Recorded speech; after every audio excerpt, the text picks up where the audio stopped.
Hello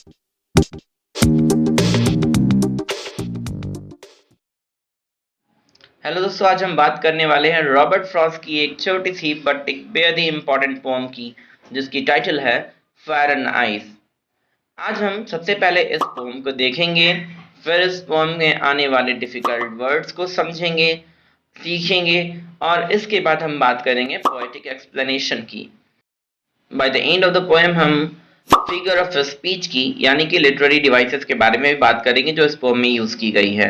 तो चलिए इस पोम को सबसे पहले देखते हैं और इस पोम की शुरुआत होती है, Some say the world will end in fire, some say in ice.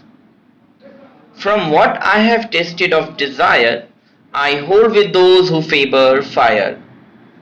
But if it had to perish twice, I think I know enough of hate to say that for destruction ice is also great and would suffice. अब चलिए देखते हैं इसके vocab section को, यानी कि difficult words को जो इस पोएम में हमारे सामने बार बार आती है। जैसे कि डिजायर, जिसका मतलब होता है विश या इच्छा। पेरिश यानी कि डिस्ट्रॉय हो जाना या बर्बाद हो जाना। डिस्ट्रक्शन यानी कि तबाही, जो कि कंस्ट्रक्शन का अपोजिट है। सफाइस का मतलब होता है एनफ यानी कि पर्याप्त। अब एक बात मुझे बताइए दोस्तों, क्या आपने एपोकैलिप्स वर्ड पहले कभी सुन रखा है? इनफैक्ट स्कॉलरली लोगों का कहना है कि फायर एंड आइस का कनेक्शन कहीं ना कहीं एपोकैलिप्स से है। और आप यदि एपोकैलिप्स वर्ड को नहीं जानते तो चलिए मैं आपकी मदद करता हूं क्लू दे करके। आपको मैं फिल्मी पोस्टर्स को दिखाने वाला हूं अगले स्लाइड में, जिसे देखकर आप ये बताओ कि एपोकैलिप्स से क्या समझ पाते हो आप इन मूवीज के पोस्टर को देख के। इन मूवीज की थीम एपोकैलिप्स वाली ही है। ये भी पोस्टर एक देख लो। अच्छा एक बात बताओ, इन पोस्टर्स में क्या कॉमन है? अगर अभी भी आप थोड़े से कंफ्यूज हो तो मैं आपसे कहूंगा आप गूगल कंसल्ट करते हुए जरूर से इस वर्ड की मीनिंग कमेंट बॉक्स में लिखिए। अब आइए बात करते हैं। एक्चुअली में यह जो पूरी की पूरी पोएम है एक तरह की ह्यूमन रेस द्वारा की गई प्रेडिक्शन पर डिपेंड करती है। प्रेडिक्शन का मतलब होता है दोस्तों भविष्यवाणी करना, और ये प्रेडिक्शन है कि ये पूरी की पूरी अर्थ किस तरह से तबाह होगी। देखिए, कहीं पर इसे प्रलय कहते हैं धरती के संबंध में, कहीं इसे जलजला कहते हैं और कहीं इसे डूम्सडे का नाम दिया जाता है। तो इस पोम की शुरुआत ही होती है कि some say the world will end in fire, some say in ice. कुछ लोगों का मानना है कि ये दुनिया आग से तबाह होगी और कुछ का मानना है ये दुनिया बर्फ से तबाह होगी। फिर पोएट कहते हैं, from what I have tested of desires, पर मैंने जहां तक इच्छाओं को समझा और महसूस किया है, I hold with those who favour fire, मैं उन लोगों के साथ स्टैंड करूंगा जिनका ये मानना है ये दुनिया आग से तबाह होगी। क्योंकि हमारे यहाँ की सारी कन्फ्लिक्ट, सारे के सारे झगड़ों का कारण कहीं ना कहीं ये डिजायर्स ही होती हैं, और इन डिजायर्स की वजह से ही हम कहीं ना कहीं अपनी तबाही की तरफ बढ़ रहे हैं।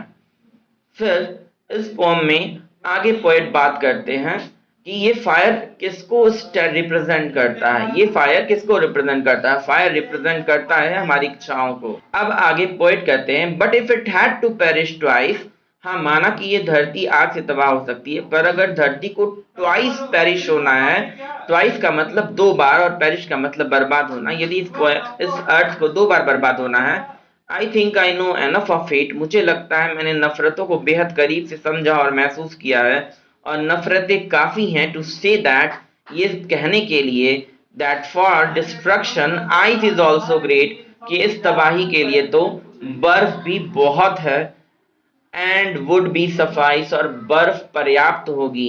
एक्चुअली में यहाँ पर आइस किसको रिप्रेजेंट करता है? आइस हमारे हेट्रेड को रिप्रेजेंट करता है। क्या कभी आपने कोल्ड ब्लडेड मर्डर जैसे फ्रेज को सुना है?